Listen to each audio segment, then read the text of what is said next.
ናይሎሚ መጽናዕትን አንባር ካብ ግብረ ሃዋርያት 13 ካብ ቁጥር 1 ክሳብ 12 ይዝኸውን ካብ ቁጥር 1 ክሳብ ቁጥር 3 ብምንባብ ክጅምሬ ማለት እዩ ምሳይ ከም ዘለኹም ምልክት እንዳሃብኩም እንተኸይድኩም ኣዝዩ ባህ ይብለኒ ተባረኹለይ ከምዚ ይብል ኣብታ ኣብ አንጾኪያ ዝነበረት ማህበር ከኣ ነቢያትን መምሃራንን ነበሩ በርናባስ ኔገር ተባሃለ ስምዖንን ሉኪዮስ በዓል ቄረኔን እትምስ ሄሮዶስ በአርባሽ መዛአበየ ማናይንን ሳውልን እዚአቶም ንእግዚአብሔር ከገልግሉን ክጾሙን ከለው ኸኣ መንፈስ ቅዱስ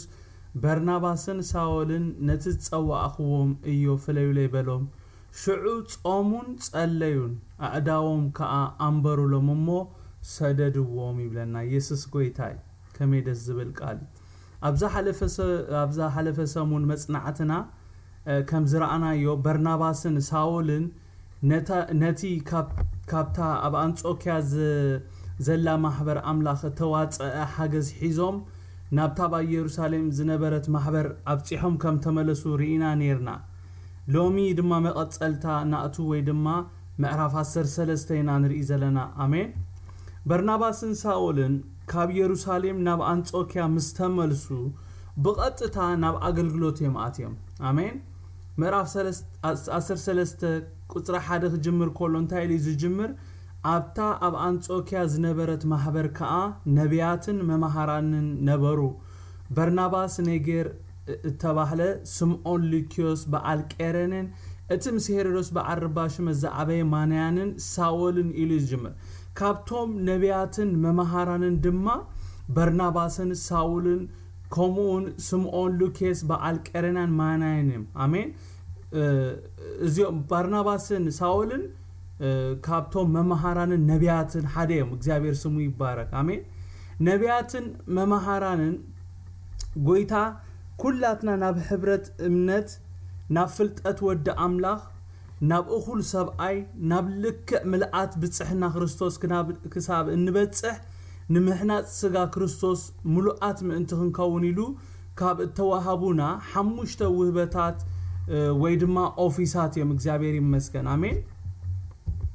ናብ ኤፌሶን 4 ካብ 11 ክሳብ 13 ከይድና ንንብብ ኮለና ነዚ ዝነግረና እንታይ ይብለና ኩላትና ኢሉ ናብ ሕብረት እምነት ናብ ፍልጠት ወደ አምላኽ ናብ እኹል ሰብአይ ናብ ልክ ምልአት ብጽሕና ክርስቶስ ክሳዕ እንበጽሕ እቶም ቅዱሳን ነቲ ግብረ አገልግሎት ንምሕናጽ ስጋ ክርስቶስ ምሉአት ምእንቲ ክኾኑ ኢሉ ንሱ ገሊኦም ሃዋርያት ገሊኦም ድማ ነቢያት ገሊኦም ካ ወንጌላውያን ገሊኦም ጓልሶትን መምሃራን ክኾኑ ሓቦ ይብለና ኢየሱስ ስሙ ብሩኽ ይኹን መምሃራንን ነቢያትን እንባር ካብቶም ጎይታ ንማህበሩ ካብ ዝሓቦም ሓሙሽተ ኦፊሳት ቶም ክልተዮም ማለት እዚኦም ነቢያትን መምሃራንን ማለት ኢየሱስ ጎይታይ ኣብ ቁጥር 2 እንታይ ይብል እዚአቶም ንእግዚአብሔር ከገልግሉን ክጾሙን ከለው ኸኣ መንፈስ ቅዱስ በርናባስን ሳውልን ነቲ ዝጸዋዕኽዎም እዮ ፍለዩለይ በሎም ይብለና ኣዝዩ ባህ ዘብል ኣብዚ ክነተክረሎም ኣብዚ ክነብቦ ጸናሕና ቃል ክነተክረሎም ዝግብኡና ሰለስተ ዓበይቲ ነጥብታት ኣለው አሜን እቲ ቀዳማይ ነጥቢ ንእግዚአብሔር ከገልግሉን ክጾሙን ከለው ዝብል ቃል ጽቡቅ ጌርኩም እንድሕር ተኸታቲልኩምኒ እግዚአብሔር ናብ ሓደ ምርዳእ ኸእትወና ኢሎሚ አሜን ዶ እንታይ ኢሉ እዚአቶም ንእግዚአብሔር ከገልግሉን ክጾሙን ከለው ኸኣ መንፈስ ቅዱስ በርናባስን ሳውልን ነቲ ጸዋዕኽዎም እዮ ፍለዩለይ በሎም ይብለና ቁጥር 2 ኣብዚ ክነብቦ ጸናሕና ቃል ሰለስተ ዓበይቲ ነጥብታት ኣለው ከምዚ ሕጂ ከንብበልኩም ጸናሕኩ እቲ ቀዳማይ ነጥቢ ንእግዚአብሔር ከገልግሉን ክጾሙን ከለው ዝብል ቃል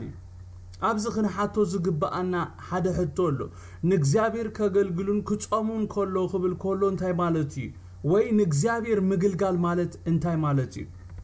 ስቕልና ክንሓልፎ ዘይግባ عبنت بيزي اتخال عينت بدما منفس قدوس برناباسن ساولن نتزت أو أخوهم إيو فليولي إيلو كبلهم كلهم تاي مالتي برناباسن ساولن قدم منفس قدوس نتزت أو أخوهم إيو فليولي مبالو برناباسن ساولن نتا أبانصوكيا زلا محبر كغلغلوا يمصنيهم حق إيدا قدوسان سلازي أبزغنا حتو زلنا حتو انتايو منفس قدوس برناباسن ساولن نتزت أو أخوهم إيو فليولي كبل كلهم تاي مالتي وي منفس قدوس أبزن تاي زغبر زولو إلنا غنا حتت أزيو أقداس خويني سمعني سالساي نتبي دما شعو صومون صليون أعداوهم كأنبرو لهم سددوهم زبل قالي إذن سلست عبيت نتبتات أزينا خنا تكرر لهم نتنزحتتنا إن حتو دما كنملسن بقبو بتعمي أقداسي زوم سبات منفس قدوس مستزاربهم سلمنتاي متصلي أدليو سلمنتاي منفس قدوس مستزاربهم ودياو نت منفس قدوس زبلهم تكباراوي زي قبرو زين زلعلنا ين حتوتات أقدست سلزوخونا حدا بحدا خنملسن سناي كويني سمعني مالتي آمين دمت منفس قدوس كسمعو ويدما دمت منفس قدوس ناب حبرتهم كمت ازقبرو نگر انتايو اندحر إلنا قدوسان ازياتهم مالت برناباسن ساولن كمون سمعون ليكيوس بعال كيرنانن ماناينن قد أملاهم بصومن بصالوتن بمدلايهم منفس قدوس كزاربهم نمنفس قدوس بچو بايتا وي حواهو بمفتاروم يو نمنفس قدوس مچو بايتا وي حواهو بمفتاروم منفس قدوس كزاربهم كيلو آمين نسو تراي زي كونس دمت أملاك كسمعو كيلو دمت ناكزابير دمتي ناب غوباينا خمت خاب زغبرو حدا نغر انتايو اندحر إلنا ازوم حموشته سبات تطقيسوم زلو سبات زوسدو عين السقوم تخنوسد كلنايو دمص ود املاخ نابانا زمت امين دو ازوم سبات دمص ود املاخ كسوم وي دما دمص منفس قدوس ناب حبرتهم كمص زغبرو انتايلنا اندحر مرميرنا ازوم سبات نمنفس قدوس زمچ حواهو وي دما اتموسفير بمفتاروميو منفس قدوس تزاريبوم يسوس غويتاي امين دو دمت منفس قدوس نابتا انصوكيا زنبرت محبر املاخ مسمصه بتوم اما اخلوم زنبرو نبيات غيرو برناباسن ساولن نتصواخوم ايو فليليلو مستزاربوم اتوم نز دمت سمعو كلاتهم انتيام غيروم اندهر إلنا بزعبات السمعو دمتي دقيموم اب قدم اغزابير بصومن بصلوتن غيزي خوسدو خلو ينانري قدوسان ازوم سبات صيموم صليوم يوم از دمت زمصيو حقيده قدوسان مساعد لهم يوبا انتو يصبو غيرو زاربو نيرو دقيم نانت تزاربنا ازيا قداسي ازوم سبات صيموم صليوم غص اغزابير دليوم يوم نز دمت زيام صيمو از دمت زسي اب قدم اغزابير بمصنحوم زمص دمصيو ነገር ግን اتدمص مسمص ازوم سبات انتايم غيروم اندحر إلنا مليسوم يوم صوم ጸሎት يحيزوم مليسوم يوم قال اي غزي صوم ጸሎት كوسدو خلو نري بدحري يوم اقصد سلسته اكشن وسيدوم مسصومو እንደገና مسصومون مسصليون كم منفس قدوس كونفرميشن دقيمو مسرخوبون كلير زخونه ነገር مسرخوبون أداوم أمبيروم سديدوم እግዚአብሔር ስሙ ይባረክ كم تابلا على زنببنايو قصر خلته جمر كله انت إلي جمر ازي آتوم نግዚአብሔር كغلغلون كصومون كله خا منفس قدوس برناباسن ساولنت تصواخوم ايو فليولي بلوم إلي جمر سلازي نግዚአብሔር كغلغلون كصومو كله وي نግዚአብሔር مغلغال مالت انتي مالتي نزينا خنفلت اقداسي نግዚአብሔር مغلغال انت تماهيرنا دمص እግዚአብሔር ናብ ጉባኤና ክመጽ ቀሊል እግዚአብሔር ይመስገን ኣብ ቀድም እግዚአብሔር ምዃን كنمهار اندحر جميرناينا بقليلو دمص እግዚአብሔር كنسمع نخእል امين دو نግዚአብሔር مغلغال ማለት እንታይ ማለት እዩ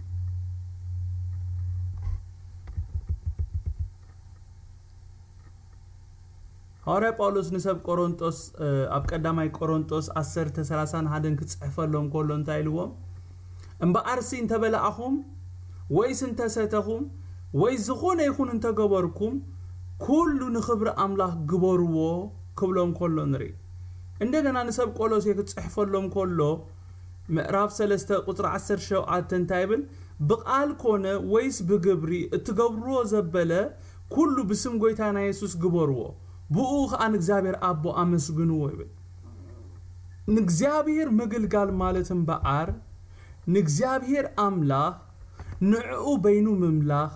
ንዑ ጥራይ መንባር አብ ኩሉ ትገብሮ ነገር ንዑ ጥራይ መኽባር አብ ህልውንኡ ምዃን ገዛ ርእስኻ ንዑ ምግዛእ ማለት እዩ አሜን ዶ እዞም ሰባት ንግዚአብሔር ከገልግሉ ሆሎ ክብለና ሆሎ ወይ ድማ ንግዚአብሔር ምግልጋል ማለት እንታይ ማለት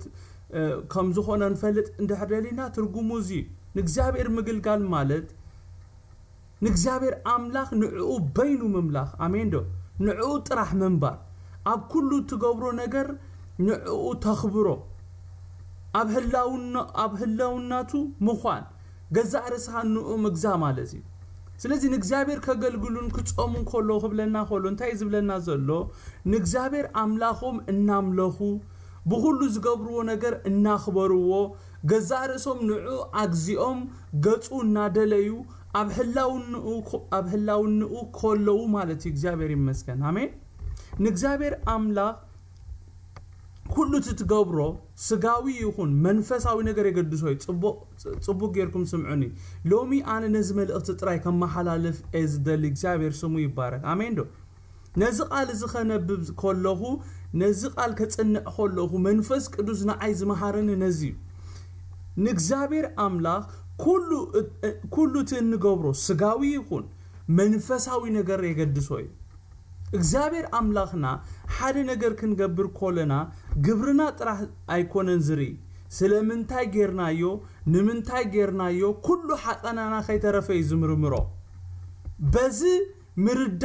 ክነገልግሎዩ እግዚአብሔር አምላክ ንነፍሶ ከፍና ዝደሊ አሜን ዶ ቅዱሳን ገሌና ጽቡቅ ጌርኩም ስምዑና ቅዱሳን ገሌና ስለጾምና ስለጸለና ወይ መንፈሳዊ ዝመስሉ አገልግሎት ስለዘገልገልና ልብ እግዚአብሔር ዝማረኽና ወይ እግዚአብሔር በአና ሕጉዝ ዘሎ ይመስለና አብ ኩሉ መንፈሳዊ ይሁን ስጋዊ ንገብሮ ነገራት ሓቀናና ወሳኒ አሜን ዶ ቅዱሳን ምክንያቱም እግዚአብሔር ቅድሚ አገልግሎትና ወይ ቅድሚት ንዑ ንህቦ አገልግሎት ህይወትና ስለዝርኢ ማለት እዩ እዚአቶም ንእግዚአብሔር ከገልግሉን ክጾሙን ኮለው ዝብል ቃል አዚ ወሳኒ ቃል ቅዱሳን መብዛሕቴና ጽቡቅ ጌርኩም ስምዑኒ ቅዱሳኔ ሓደ አገዳስ መልእክት ከመሐላለፍ ስለዝደለኹ ስምዑኒ ዝብለኩም ዘለኹ መብዛሕቴና ኣብቲ ካልኣይ አገልግሎትናይና አዚና ንጡፋት ማለት ከም በዓል በርናባስ ንእግዚአብሔር እነገልግሎሉ ጊዜ ይብልና አለኹም ዶምሳይ ሓደ ንእግዚአብሔር እነገልግሎሉ መንገድ እንታይ እንደሕር ኢልና ከምዚ በዓል በርናባስ ዝገበርዎ ጾምን ጸሎትን ሙሳድኒ ኣብ ቅድሚ እግዚአብሔር እነገልግሎሉ ጊዜ እንተዝበዝሓልና እቲ ኣብ ቅድሚ ሰባት እነገልግሎ አገልግሎት ድኻማይ ምኾነና ነይሩ ተሰማምዑ ዲኹም ቅዱሳን ስለምንታዩ ኣብ ቅድሚ ሰባት እነገልግሎ አገልግሎት ድኻም ዝኸውን ጻዕር ዝኸውን እንድሕር ኢልና ዝበዝሐ ጊዜና ኣብ ሰባት ስለነሕልፎይ ኣብ ተኻል አገልግሎት ስለንነጥፍ እዩ ኣብ ቅድሚ እግዚአብሔር እንተነገልግል ነርና ኣብ ቅድሚ እግዚአብሔር ዝበዝሐ ጊዜና እንተነጥፍ ነርና እቲ ሰከንደሪ ሚኒስትሪ እቲ ካልኣይ አገልግሎት መቐለለ ነይሩ እግዚአብሔር ስሙ ይባረክ ናይ መብዛሕቴና ኣገልግሎት ጻዕሪ ዝበዝሖ ኣገልግሎት ዝኸውን ስለምንታይ እንደሕር ኢልና እቲ ዝበዝሐ ግዜና ምስ እግዚአብሔር ኣቦና ስለዘይነሕልፎ እዩ ንኢየሱስ ከም ኣብነት እንደሕር ወሲድናዮ እቲ ዝበዝሐ ግዚኡ ኣብ ምንታይ የጥፍኦ ነይሩ እንደሕር ኢልና ምሰቡኡ ይዘሕልፎ ነይሩ ሓቀይ ቅዱሳን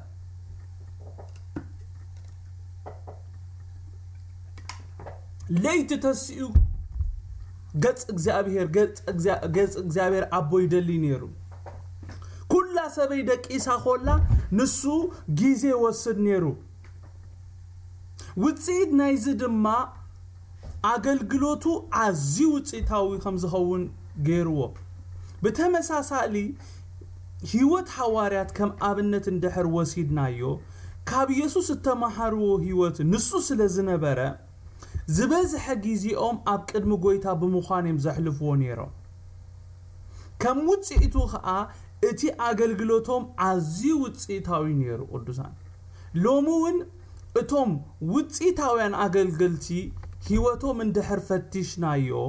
ሚስጥር ዓወቶም እቲ ምስ ጎይታ ዘለዎም ጥቡቕ ሕብረት ከም ዝኾነ ኢና ንርኢ ኣሜን ቅዱሳን ስለዚህ ሎሚ ካብ ዝኽፍሊ ክንመሃሮ ዘለና ነገር እንታዩ ኣብ ቅድሚ እግዚአብሔር እንሕልፎ ጊዜ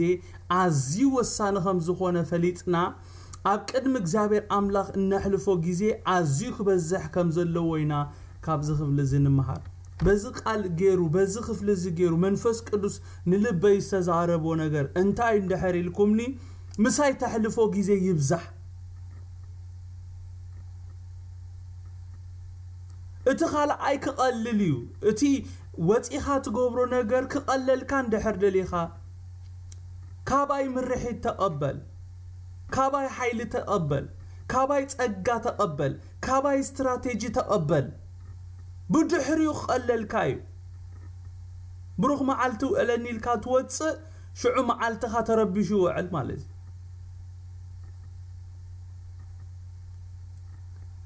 كم كال عينت بزلعلنا يحطو انتاي زبل نيرو منفس قدوس برناباسن ساولن نتتصوع اخوهم ايو فلايو لي كبل كله انتاي مالتي وي منفس قدوس ابز انتاي زغبر زلو لناينا علينا نيرنا كمزي نزحتو زي كالعلو هلهو ابلا على زغلصكو برناباسن ساولن قدم منفس قدوس نبارناباسن ساولن نتتصوع اخوهم ايو فلايو مبالو كاغلغلو يمصنيهم نتا اب انطوكيا زلا محبر املاح نعمت زاكل مهيرو مايا ابز دا منفس قدوس انتاي زغبر زلو اندحر إلنا نزتفله يسراح وي دما تلخو يزفليم زلو هاير كولينج از تصاوعيت از ناي منفس قدوس تصاوعيت نابت زلا على تلخو يزفليم زلو እግዚአብሔር ይመስገን አሜን ዶ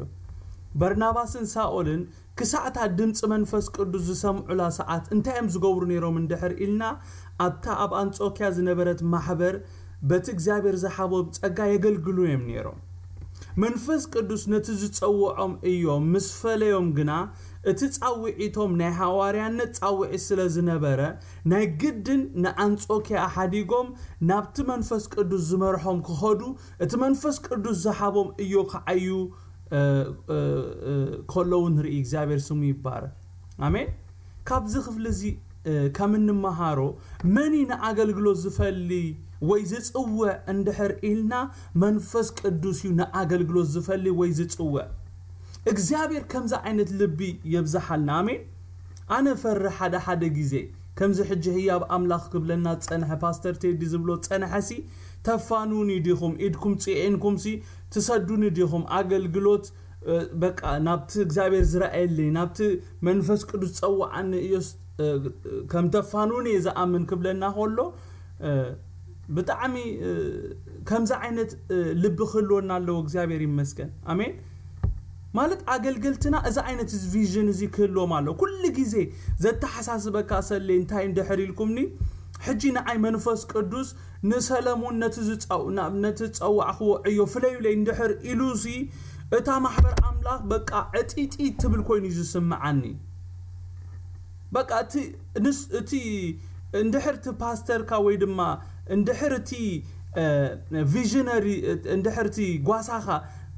فيجنري اندحر زي كوينو منغست املاخ زتردو اغلغال اندحر كوينو كحزكاي زدلي اتا ابا انصوكيا زنبرت بتخريستيانسي ببرناباسن بساولن تطقيمم لي تطقمون عمت مولوكو قط ابيلوم ميهيرومو زز دحنا نفسي كسع باغرا دوتبل تطا ابيلوم ميهروم يمنيرو نانصو نتاب انصوكيا زنبرت محبر يطقموا دو نيرو ما ينبرون بتعم منبر طقموا ግን አቡ ኾይኖምሲ አብታ አብ አንጾክ ካብታ አብ አንጾክያ ኾይኖም ዘፍሪዎ መንፈስ ቅዱስ ናብ ኩሉ ኸይዶም ድማ ኢምፓክት ክገብሩ ስለዝደልዮ ናብቲ ዝለዓለ ጻውዒት ከሕልፎም ኮሎ ንሪ ሕጂ ኣነ በቃ እዚ ነገር እዚ ብጣዕሚ ኩሉ ግዜ ዘተሓሳስበን እግዚአብሔር ሆይ ኢለ ዝጸሊ በቃ ንስኻ ግዚኡ ኣኺሉ ናብቲ ስኻ ዝጸዋዕኻና በቃ ፍለዩ ላይ ክትብል ኮለኻ ንስኻ ባዕልኻ መንገድ ጽረጎ ይዝብል ምክንያቱም ይሪኦ በቃ እታ ንሽተ ነገር ንሽተ አገልግሎት ተገልግሎ ከተገልግለሎም የም ዝመርጹ ካብቲ ናብ ስፍሕ ዝበለ ቦታ ካብቲ ኸይድ ማለት እዩ እዚ መንፈስ እዚ ይስበሩ አሜን እዚ መንፈሳዊነት አይኮነን አበይሞ ወሸለ ኢዮብ ካብ ኢሮፕ ናብ አሜሪካ ካብ አሜሪካ ናብ አፍሪካ ናኸደ አገልግሉ ወሸለ ፓስተር ቴዲ ካብ ጫፍ ናብ ዓለም ናኸደ አገልግሉ አሜን ዶ እዚ ጸጋ ተአቦም ዘተቀመጠ ጸጋ ንዓለም ኩሉ እግዚአብሔር እንደህር አቀሚጦ ወሸለ ኸይዶ ወሸለ ብዙሃት ማሪኾም ወሸለ ብዙሃት አድሒኖ እግዚአብሔር ከምዚኦም አይነት አገልግሎት ይብዛሐልና ዝርዩ ናቶም ቪዥን ጥራይ ፉልፊል ክትገብረሎም ወይ ድማ መፈጸም ናቶም ራእይ ዝገብሩኻ አገልግልትለው እግዚአብሔር ምርዳእ ይሓቦ ማዕንቶም ይኽፈተሎም ጥራይ ዝብል ማለት እታ ዝራእይዋስ እታ ንሶም ዝራእይዋ ነገር ነታን አታናቶም አንኬል ካብታናቶም አንኬል ክትወጻይ ደልዩኻኔ ከም ገለልካ ሴርካ ተወጽኢኻ ከምቲ እንታይ ዝባህ ሪቤለስ የም ዝቆጽሩኻ ማለት እግዚአብሔር ከምዛ ባንጾኪያ ዘላ ማህበር አይዳውም ጽዒኖም ዘፋንዩ አገልግሎት ይብዛሐልና ኢየሱስ ክርስቶስ ቆይታይ አሜን ስለዚህ ማንዩ አገልግሎት ዝፈሊ እንደህር ኢልና ሰብ አይኮነን ዝፈሊ አሜን ዶ ሰባት ናሐድሕዶም ሐዋርያ አፖስትል ገለገለ እንደህር ኢሎም እሱ አገዳሲ ይኮነ ሰብና አይ አፖስትል ይሉኒ ሰብና አይ ቲቸር ይሉኒ ሰብ አገዳሲ ይኮነ ተመንፈስ ቅዱስ ኣብ ልዕሌና ዘቀመጦ ነገር ያገዳሲ አሜን ዶ ኢየሱስ ክርስቶስ ጎይታይ ሰብ ስኻ ዘማራያ ኸብለካ ኽልዩ ሐዋርያ ኸለኻ ሰብ ንስኻ ወንጌላዊ ክብለካ ኽልዩ ንስኻ ነብይ ክነስኻ ማለት ኩስኑኻ ኽልዮም ንሰባት እሱ ግን አገዳሲ ይኮነ አሜን ዶ ባዓሊ መንፈስ ቅዱስ አብዚ ነቶም ዝጽልዩ ዝነበሩ ነቶም ገጹ ዝደልዩ ዝነበሩ ባሮት እንታይሉ በቃ ፍለዩ ላይ ስፔሲፊክሊ ስሞም ጸዊዑ ማለት መንፈስ ቅዱስ ያጅቦ መሲልኩም ኩስቶኻይ ኩሪ ፓስተር ኩስቶኻይ ኩሪ አይብልኒ መንፈስ ቅዱስ ምጽኢሉ ስም ሮቅሒ ዝዛረብ አሜን ዶ ንባርናባስን ንሳኦልን ኢሉ እግዚአብሔር ይመስገን ነቶም ካልኦታይ ጸወዐ በቃ ዘድልዩኒ ነዚ ኢዮዚ ዝፈለኽዎም ነዚ ኢዮዚ ዝጸዋዕኽዎም ነዞም ሰባትዩ ስለዚህ ነዞም ሰባት ነዚ ስፔሲፊክ ኢዮ ፍለዩ ለይሉ እግዚአብሔር ስሙ ይባረክ እዚ ተአምላኽና ሃሌሉያ ሃዋርያ ጳውሎስ ብዛዕባ ጻውዒቱ ብዛዕባቲ ጻውዒውን ክዛረብ ኮሎ አብሮሜ ሓደ እንታይሉ እዚ ጳውሎስ ባርያ ኢየሱስ ክርስቶስ ሐዋርያ ክኸውን ተጸውዐ ንወንጌል አምላኽ እተፈለየ ብለና አሜን መንዩ ሐዋርያ ክኸውን ፈልይዎ እንደህሪልኩምኒ እቶም ኣብ ኢየሩሳሌም ዘለው ሐዋርያት አይኮኑን ሐዋርያ ክኸውን ሸይሞሞ አሜን ዶ ቅዱሳን ንጳውሎስ ሐዋርያ ክኸውን ዘሐረዮ መን እንደህሪልኩምኒ መንፈስ ቅዱስ ባዕሉ አምላኹ ባዕሉ ይፈልይዎ እግዚአብሔር ስሙ ይባል አምላኽ ይፍለየና አሜን ዶ እግዚአብሔር አባና ዘቀመጦ ፖቴንሻል ዝፈልጥ አሜን ዶ أنا كل جزء زتصلي أنت خمس خونة تفلتوا ديهم زي كون شم كايبوني زتصلي مش هلك أنا ممر زي كونكو ممر كايبلوني قاسا كايكونكو قاسا كايبلوني نبي كايكونكو نبي كايبلوني سب كايل قبل لي كل جزء زتصلي زابير سمي يبارك آمين آمين بعلو منفس قدوس عبانا زا أموتو تسقاس لزفلت بعلو خقلت أكا تتقبرو نگر خقلت أكا خولو يتصبوك زابير سمي يبارك آمين أب قدامي قرنطوس مዕራፍ حدون دقيمو نسب قرنطوس كنقروم كولو نري ጳውሎስ بفقاد أملاخ حواريا يسوس كريستوس كهون تتصوع بلنا أب قلاتي حدون قلتر 15 كومو بلنا ጳውሎስ حواريا بيسوس كريستوس بتي كاموتا زتنسو اغزابير أبو نمبر كابسب ويس بسب زي كونه آمين اتكاب كرس عدي جميرو زفليني بتأقؤون زتصوعنا أملاخ قنا نابله بزعباتي تصوعيون كزارب كولو نري اغزابير يمسكن سلازي منيو كم زهنا بوت احنا اتنا عقلقلو زفلينا ويزتصوعنا اندحر إلنا منفس قدوسي خبرنا قويتا يخون سبات تأكيبو ما يكونون بقى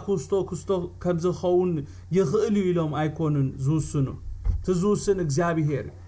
خبرنا قويتا يخون كم سال ساينت بزل علنا حتون تايز بلي توما بانصوك يزنبرو نبياتن ممهرانن مسصومون مسصليون منفس قدوس برناباس ساولن نتتصواخوم ايو فليلي إلوم كم تعنتو يكبلو تصنحكو مالتي سلامنتا منفس قدوس مستزاربهم قلطيفهم نت منفس قدوس بلو زي غبرو إلنا حتيتنا نيرنا زوم سبات دحرتي زسمعو دمص منفس قدوس سلامنتاي مصامن مصلاي عدليو من دحر إلنا ات مصامو من مصلايو من ابت زوسدو سغمتي وي زغبرو نجر مليسو تبعات كهلومن مليسوم بزعبات زوسدو سغمتታት ርግጸኛታት ከሆኑ بزعبات السمعو دمصي كم منفس قدوس مرحيت كقبلو يزغبر امين دو more clarification more مرحيت كتقبل يزغبرካ እንደገና ምጽላይካ እግዚአብሔር ይመስገን ስለዚህ خايم منفس قدوس بግልጽ specifically نبرناباسن ساول نتتصواخو ايو فليلي إلو مستزاربوم مليسوم نابصومن ጸሎትን አትዮም بدحريو اداوم አንቢሮም ከምት መንፈስ ቅዱስ ዘአዘዞም ገይሮም እዚ አይነት ህይወት እዚ ይብዛሐልና አሜን زحوخ يبلون እኮ እንደሕር ተጸዊኻ زحوخ ነገር ይብልካን አሜን ዶ ዘረብጽ ነገር ይብልካን ብዙሓት ኩቁዕሪና ያማለና ኣብ ቅድሜና እግዚአብሔር ድምጽ ውጽኢሎም ኣብ ቅድሜና ተዛሪብዎም በቃ ጎይታ ጸዊዕኒዩ ጎይታ ከምዚልኒዩ ኢሎም በቃ ሳሚት ምግባር ተሳይኖም ርእሶም ምግዛእ كغزو نتا حبرت ወይ ድማ ነታ ማህበር بزي مخالهم ብዙሕ ዋጋ ዝኸፍሉ አገልገልቲ መሊኦም አለው ከም ዝናይ በዓል ባርናባስን ሳኦልን ትሕት ልብ ይሃበና አሜን መንፈስ ጸጉኦም ፈልጥዮም መንፈስ ቅዱስ በዓሉ አረጋጊጹ መንፈስ ቅዱስ ብዛዕባኦም ስፔሲፊክሊ ተዛሪቡስ እንደገና ጾም ጸሎትን ወሲዶም መስሕዋቶም أحواتهم بعلهم ريليز مزغورهم يمكيدهم كبرن قويتا يخون آمين دو إذا عينت زي ماننتي حابنا إذا عينت زي كاراكتر أب هيوتنا يسرح آمين دو كسا ايدهم أنبيرهم زفانوهم كسا نزل زغورو بقال حواريات باولوسن برناباسن أجزيهم نتا محبر خدو نيرهم كبرن قويتا يخون أي تفليوهم من كمان እናኸዱ እናመጹ ድማ ቪዚት ገብሮም ነይሮም ኢየሱስ ጎይታይ ክብርን ጎይታይ ይኹን ካብ 4:12 ታይብለና ንሳቶም ከምዚሎም በመንፈስ ቅዱስ ተልኢኾም ናብ ሴለውቅያ ወረዱ ካብኡ ኸኣ በመርከብ ናብ ቆጵሮስ ከዱ ኣብ ሰላሚሳ ምስ በጽሑኻ ኣብ አበይቲ ጸሎት አይሁድ ቃል አምላኽ ነገሩ ንዮሐንስ ከኣ ከገልግሎም ወሲዶሞ ነበሩ نتا دسيت بزلا أكسع طافوس مزور وخاء حد تنقالي نبي حاسود ባርየሱስ ዝስሙ አይሁዳዊ ሰብአይ ረኸቡ ንሱ ምስለኔ ስርጊዮስ ጳውሎስ አስተውዓለ ሰብአይ ይነብር ነበረ አይገርመኩምን ሕጅ እንዳንበብኮ እቲ ይነብር ነበረ ቃል ዝብልቲ ብልጭ ይሉልይ ሐሊፊያ ነረ ማለት መንበሪዩሲ ምስ ሰብአይ ነሩ ምስጠንቋላ ይዝነብር ነሩ ንሱውን ቃል አምላ ክሰምዕ ደልዩ ንሳኦልን ንባርናባስን ናብኡ ጸውኦም ግናኸ ኤልሚያስ ጠንቋሊ ማለት ባርየሱስ ስሙ ኸኣ ከምኡ ይትርጎሚሞ ነቲ ምስለኔ ካብ ምእማን ክመልሶ ደልዩ ተቃወሞ እቲ ጳውሎስ ተሰሜ ሳኦል ግና መንፈስ ቅዱስ መልእዎ ጠመቶሞ አታ ሁሉ ተንኮልን ክፍዓትን ዝመልአካ ወዲ ዲያብሎስ ጸላእ ሁሉ ጽድቂ ነቲ ቁኑዕ መንገዲ እግዚአብሔር ካብ ምጥዋይሲ ካንዶ አይተዕረን ኢኻ ሕጂ ኸኣነኸ ኢድ ጎይታ ኣብ ልዕሌኻ እያ ክትዓውር ክሳዕ ግዚኡን ፀሓይ ኣይክትርኢን ኢኻ በሎ ብኡቡ ከኣ ጣቃን ጻልማትን ወደቆ ኣብዝን ኣብትና ተመላለሰ ኸኣ ኸደ ብኢዱ ሂዙ ዝመርሖ ደለየ ሽዑት ምስለኒ ነቲ ዝኾነ ሪኡ ብምሕሮ ጎይታ ተገሪሙ ኣመነ ይብለና ኢየሱስ ክርስቶስ ጎይታ እቲ ንኸይ ኣምን ዕንቅፋት ዝኾኖ ምስተዓለየ እዚ ሰብ እዚ እንታይ ኮይኑ ናብ እምነት መጽእ ኣሜን ዶ ኢየሱስ ጎይታ ኣብዚ ንሳቶም ኢሉ ገሊጾም ዘሎ ብዛዕባቶም በመንፈስ ቅዱስ ነቲ ጸውዖም እዮ ዝፈለዮም በርናባስን ሳኦልን ይዛረብ ዘሎ በርናባስን ሳኦልን በመንፈስ ቅዱስ ተለኢኾም ናበይ ወረዱ ይብለና ናብ ዘለቅያ ወረዱ ይብለና ካብ ዘለቅያ ናብ ቆጵሮስ ካብኡ ድማ ናብ ሰሌሚስ ከም ዝኸዱ ኣብዘዛኣቶ ስፍራ ድማ ቃል አምላኽ ይነግሩ ከም ዝነበሩ እዩ እዚ ቁጥር 4-5 ዝነግረና ኣብ ቁጥር 6 እንታይ ይብለና ነታ ደሴት ብዘላ ክሳዕ ጳፎስ ምዘርዋኻ ሓደ ጠንቋሊ ነብይ ሓሶት ባርየሱስ ዝስሙ አይሁዳዊ ሰብኣይ ረኸቡ ይብለና እዚ ባርየሱስ ወይ ኤልማስ ጠንቋሊ ሓደ ነብይ ሓሶት እዩ ካልኣይ ድማ ጠንቋሊ እዩ ናይ ሰብ እዚ ስራሕ እንታይ እንድሕር ኢልና ከምቲ ነቲ ምስለኔ ሰርጊዮስ ጳውሎስ ክገብሮ ዝሓሰበ ሰባት መንገዲ ሓቂ ከይሕዙ ካብቲ ቁኑዕ ወይ ድማ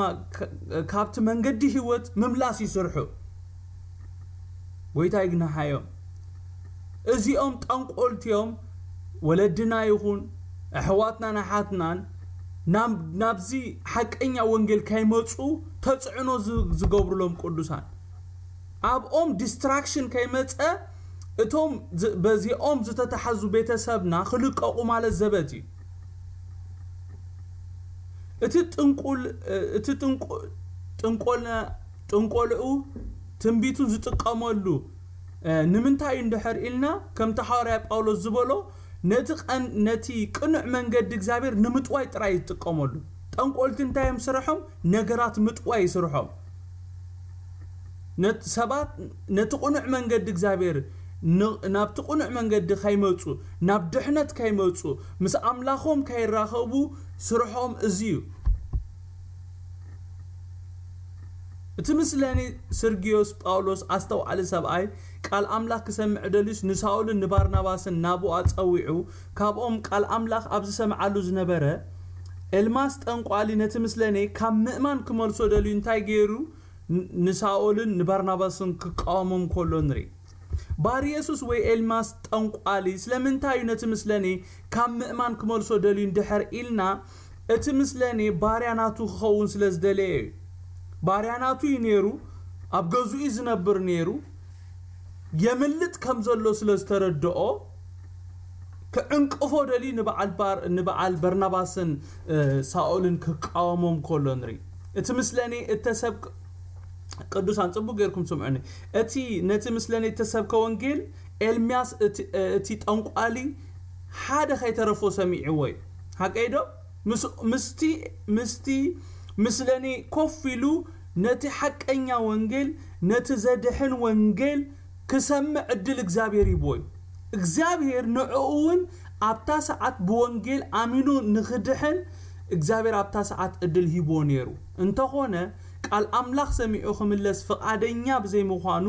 نسوتراي زي كونس نتوانجل حق سميعو ناب حق خمتس قعزو زجمرة مثلني كابتوز جمرو قعزو كتعانا أفو بمدلايو أبنا إكزابير فرد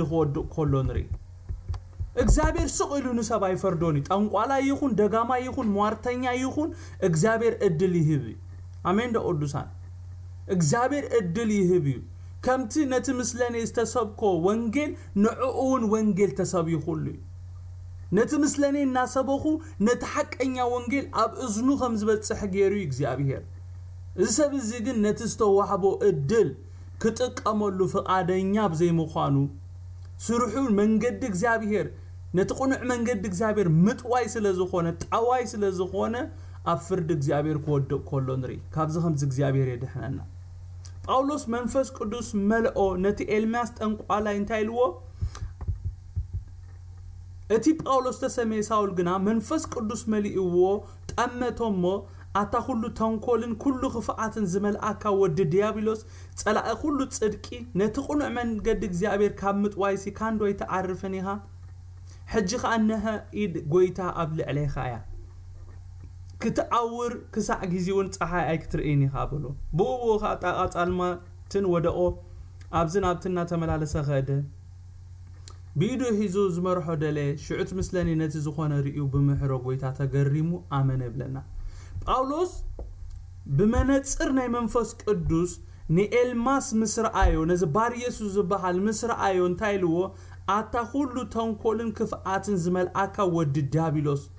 ጸላኢ ሁሉ ጽድቂ ስምዑ እዚ ናይ ጥንቁልና መንፈስ ዘለዎም ሰባት እዚ በአይነት ባህሪ ዝረአያ በህይወቶም ተንኮለኛታት ክፉአት ጸላእ ጽድቂ ነቱ መንገድ ቁኑዕ መንገድ እግዚአብሔር ምጥዋይ እዚ ይስርሖም ሕጂ ኢድ ጎይታ ብልዕለይ ኻይልዎ ክትዓውር ክሳዕሎሚ ድላይካ ጌርካ ክሳዕሎሚ በቃ ደስ በለካ ጌርካ ሎሚ ግን መዓልተኻ ሰዓትካ አኺላ ያለው እግዚአብሔር ይመስገን ክሳዕ ግዚውን ፀሓይ ክትርኢኒ ኻበሎ ቡቡኻ ጣቃን ጻልማት ወደቆን ኣብዝን ኣብትና ተመላለሰ ኸደ ብኢዱ ሂዙ ዝመርሖ ደለይ ይብለና እዚ ሰብ እዚ ካብዚ ዝወረዶ ፍርዲ ከምልጥ ይኽእል ነይሩ ሓቀይዶ ቅዱሳን ከምልጠሉ ዝኽእል ወንጌልዩ ብባርናባስን ብሳኦልን ዝንገር ነይሩ በቲ ዝሰምዖ ዘድሕን ቃል ካብ ግዚያዊን ዘለዓለማዊ ፍርድን አምላክ ከምልጥ መኻአለ ነይሩ እዚ عورتك جزاوي بأورت زتحرمة جزاوي إذا سبزي نتسمع وانجيل سميع بأمنة تزقبلون يرمو كابت خفو من قدو تزم اللسنيرو كابز جزاوي مقطعتن زل علماء وفردن كملت مخالن يرو إذا سبقن نتسمع حق شلل بمبالو من قدو خير فقادنيا بزي مخانو اب هيوتو فرد كتصوع خولو نري بعلي فرد تصوعو اب هيوتو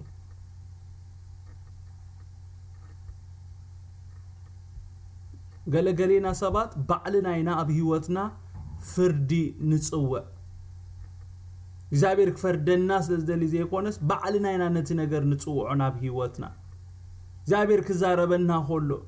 بحواتنا دي بحاتنا غيرو زاربنا خولو زسمع لب سلازي هلوناينا بزي تدلي مخرانا حلف اب قطر 10 تخلت انت يبلنا شعوت مثلني نت زخونه ريو بمحرو غويتا تغريمو امنه بلنا نت